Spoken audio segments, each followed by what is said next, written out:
Assalamualaikum warahmatullahi wabarakatuh. Apa kabar hari ini? Semoga kita semua selalu dalam keadaan sehat walafiat. Sebelum kita mulai pelajaran kita kali ini, mari kita berdoa dulu bersama-sama. Semoga apa yang kita pelajari bersama-sama bermanfaat bagi kita semuanya. Berdoa mulai. Hari ini kita akan belajar tentang menulis teks deskripsi. Materi yang akan kita pelajari pada hari ini adalah struktur dan langkah-langkah membuat teks deskripsi. Struktur teks deskripsi. Struktur teks deskripsi dibagi menjadi 3. Pertama, identifikasi. Identifikasi berisi nama objek yang dideskripsikan, lokasi, sejarah lahirnya, makna nama, pernyataan umum tentang objek. Kedua, deskripsi bagian. Dalam deskripsi bagian ini berisi perincian bagian objek, tetapi diperinci berdasarkan tanggapan subjektif penulis. Perincian dapat berisi apa yang dilihat, apa yang didengar, atau apa yang dirasa. Yang ketiga adalah simpulan. Simpulan berisi ringkasan umum atau kesan umum terhadap hal yang dideskripsikan. Berikut ini adalah contoh teks deskripsi yang berjudul bangunan rumah. Pada bagian identifikasi berbunyi, rumah yang saya kunjungi punya 2 dapur, yaitu dapur bersih dan dapur kotor. Dapur bersih berada di area yang terlihat, fungsinya untuk memasak makanan dan menyimpan peralatan makanan. Nah, pada bagian identifikasi di sini dijelaskan bahwa ada bangunan rumah yang memiliki 2 dapur, yaitu dapur bersih dan dapur kotor. Deskripsi bagian. Deskripsi bagian ini biasanya terdapat pada paragraf kedua dan ketiga. Dapur bersih terletak di dekat ruang keluarga, terlihat dari pintu masuk. Sendok, panci, penggorengan, dan loyang panggangan tertata menggantung di dinding dapur. Di bagian bawahnya terdapat kompor listrik dan oven. Di bagian belakang rumah terdapat dapur kotor. Dapur ini terletak di area luar rumah menjadi satu rangkaian dengan oven batu dan tempat duduk dari potongan batang pohon yang dikeringkan. Dapur kotor berisi kayu bakar dan loyang panggangan untuk barbeque, membuat ubi bakar hingga memanggang pizza. Jadi, dalam deskripsi bagian di sini sudah dijelaskan tentang rincian dari dapur tersebut. Yang terakhir adalah simpulan. Simpulan ini merupakan ringkasan dari apa yang telah dideskripsikan. Simpulan biasanya ada pada paragraf terakhir. Nah, di sini berbunyi seperti ini. Dapur-dapur di rumah tersebut ramai dengan suara aktivitas menyiapkan makanan. Aroma panggangan dari balik pintu dapur kotor menyeruak ke bagian depan rumah. Panas dari proses memasak di dapur terasa bagi orang di dalam rumah, tetapi terbawa keluar rumah lewat pintu. Kita sudah belajar tentang struktur teks deskripsi. Nah, sekarang kita masuk pada pembelajaran langkah-langkah membuat teks deskripsi. Langkah-langkah dalam membuat teks deskripsi ada 5.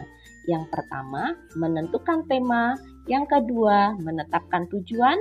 Yang ketiga, mengumpulkan informasi atau bahan.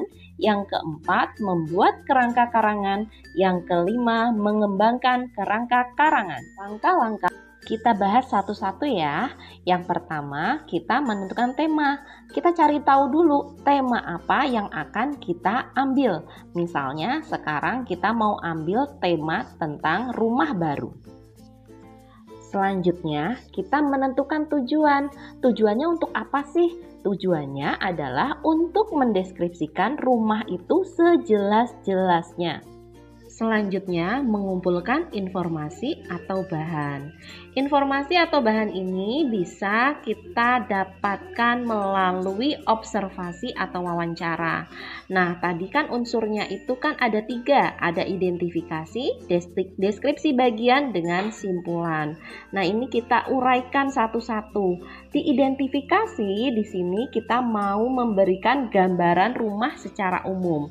Kemudian di deskripsi bagian di sini tentang teras rumah, deskripsi bagian yang kedua tentang bagian dalam rumah, kemudian simpulannya adalah keluargaku hidup bahagia. Kemudian kita membuat kerangka tulisan nih. Nah, diidentifikasi, kita buat kerangkanya. Kerangkanya kami pindah ke rumah baru. Rumah berada di depan taman. Luas rumah 36 kali 60 meter persegi. Kemudian, di deskripsi bagian yang pertama, kerangkanya memiliki taman kecil di teras rumah. Ada tanaman, bunga, dan buah. Kemudian, di deskripsi bagian yang kedua, di situ menggambarkan ruang tamu. Kemudian, dalam simpulan, kerangkanya adalah senang memiliki rumah baru. Setelah kita membuat kerangka karangan, nah sekarang waktunya kita mengembangkan kerangka karangan tersebut dalam sebuah tulisan.